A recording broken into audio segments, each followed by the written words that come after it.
আসসালামু আলাইকুম। আজকে দেখাচ্ছি অসাধারণ স্বাদের খুবই লোভনীয় আমরা বেগুন দিয়ে একটা অসাধারণ একটা রান্না করব। সেটা হচ্ছে প্রথমে বেগুনটা এভাবে চাক চাক করে কেটে নিয়ে ধুয়ে নিব। তারপরে আমরা মাঝখানে এভাবে ছুরি দিয়ে কেটে দেব। কাটা হইলে আমরা হাত দিয়ে এই অংশটা খুলে ফেলবো। খুলে আমরা রেখে দিব। তারপরে মাঝখানের অংশগুলি আমরা ছুরি দিয়ে এভাবে পিস পিস করে ছোটো ছোটো টুকরা করে কেটে নেব। আর একটি টমেটো এভাবে ছোটো ছোটো টুকরা করে কেটে নেব। তারপরে দুটোই কাটা হয়ে গেলে আমরা এখন এটা ভাজার জন্য রাখবো। এর মধ্যে সামান্য লবণ, হলুদ এবং মরিচের গুঁড়া নিব। নিয়ে আমরা ওই অংশগুলি মাখিয়ে নিব। নিয়ে আমরা কড়াইতে তেল গরম করে দিব।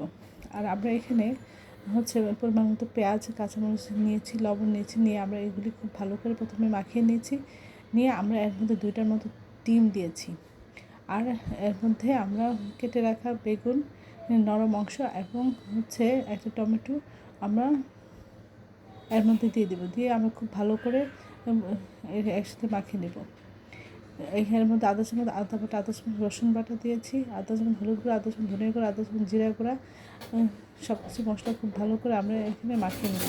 তারপরে আপনার কড়াইতে বেগুনের ওই চাকার মতো অংশগুলো দিয়ে আমরা মাঝখানে এগুলি দিয়ে দেবো। দিয়ে এক পাশে হয়ে গেলে আমরা অপর পাশ ভেজে নেব। অসাধারণ হয়েছিল।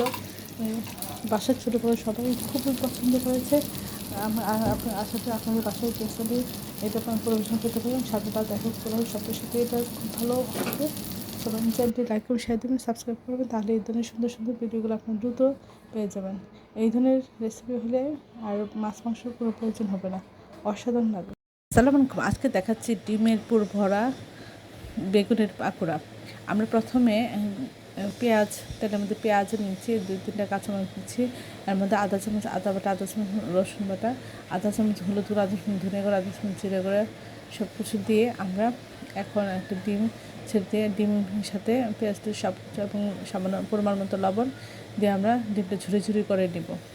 নিয়ে আমরা এটা ঢেলে রেখে দেব যখন পুরোপুরি হয়ে যায়। তারপরে আমরা এটা ঠান্ডা করে নেব। আর এখন বেগুনের পুর বা পকেট ওলা বেগুনের পাকোড়াটা তৈরি করার জন্য আমরা এভাবে কেটে নিয়ে এখন দিয়ে দিচ্ছি 2-3 চামচ বেসন। এর মধ্যে আদা চামচ আদা বাটা, আদা চামচ রসুন বাটা, আদা চামচ হলুদ গুঁড়ো, আদা চামচ ধনিয়া গুঁড়ো, আদা চামচ জিরা গুঁড়ো, আদা চামচ মরিচের গুঁড়ো, আদা চামচ লবণ, সব কিছু দিয়ে পরিমাণ মতো এভাবে দিয়ে একটু পাতলা করে একটা ব্যাটার তৈরি করে নেব। তারপর ব্যাটারটা তৈরি হয়ে গেলে আমরা এই যে বেগুনের যে পকেট তৈরি করে রেখেছি, এই পকেটের মধ্যে আমরা ডিমের ঝুড়িগুলো দিয়ে আমরা এভাবে বেসনের ব্যাটারে এভাবে চুবিয়ে তারপরে আমরা তেলের মধ্যে দিয়ে দিব। আমরা লো হিট আস্তে আস্তে এভাবে আমরা ভেজে নিব। অসম্ভব মজা হয় এভাবে করে খেলে। আশা করি আপনারা একবার হলেও এই রেসিপিটা ট্রাই করবেন এবং প্রিয়জনকে খাওয়াবেন। সবাই আমার চ্যানেলটি লাইক এবং শেয়ার দেবেন, সাবস্ক্রাইব করবেন এবং প্রিয়জনকে বেশি বেশি করে শেয়ার দেবেন। আমার চ্যানেলে অনেক মজার রান্না আছে, আশা করি দেখবেন। আর এটা অসম্ভব